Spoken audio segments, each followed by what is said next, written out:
nha rồi rồi tôi lại mua sợi tê lá tê người tê nọ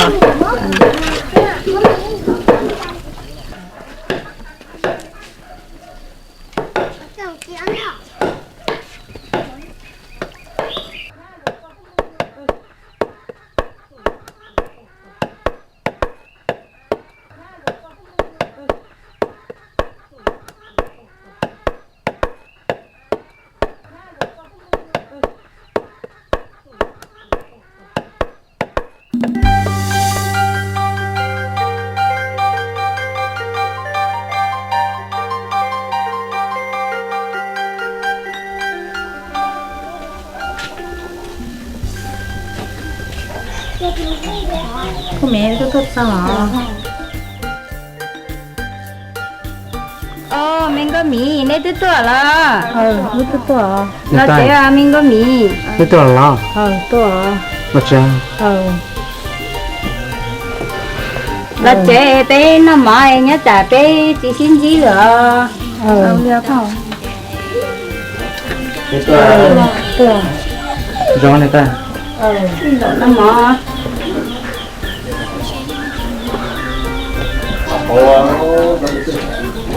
đây có mình đến tuổi đó tuổi con nổ nó mò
tôi nói nhá để muốn một chuyện không có mì có một vấn đề thay kỳ có phải bỏ là một chuyện của mình là cá lò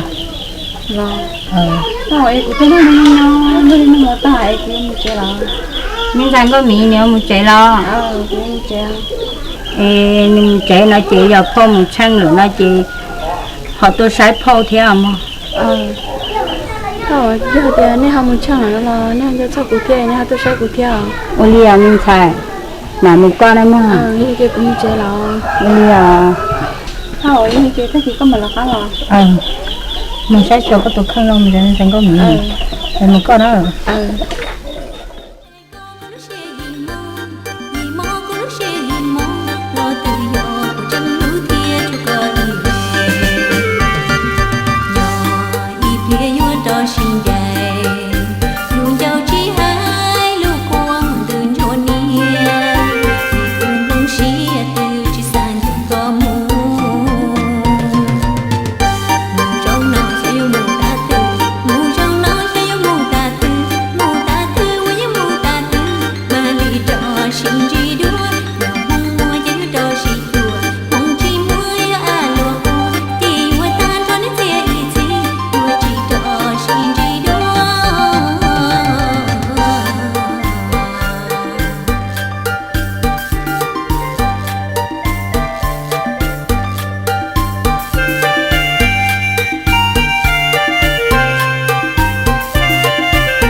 bỏ quay cái trò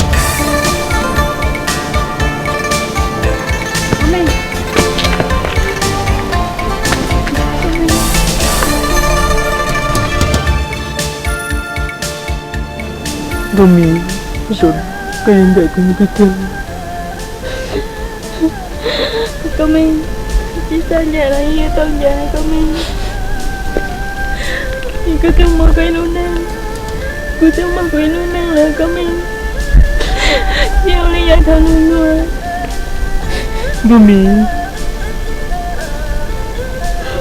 Ikaw tunggu dah siya ada siya kami. kami cuma raci, raci. Rana, cái anh đại, tôi chỉ luôn cho. Cũng chỉ tao đã chỉ tôi. Thì cũng mới sáng ra được. Cho mình. Muốn lấy cho chùa cái gì? Kami. Chị quay sang chị đâu có sáng ra à kami. Rumi. Vì cô chưa muốn kita. Cô thấy chị đâu lại thở một câu là kami. Rumi, rồi đi chơi. Có giờ nữa. Có sai thì cũng một được. Yang mana lu caca? Ya dia lucu. Mat. Udah tolong usia enggak. Doa mah jangan sedih. Isi tolong lucu. Aku lah tolong usia enggak. Gami. Dari jauh agak sama.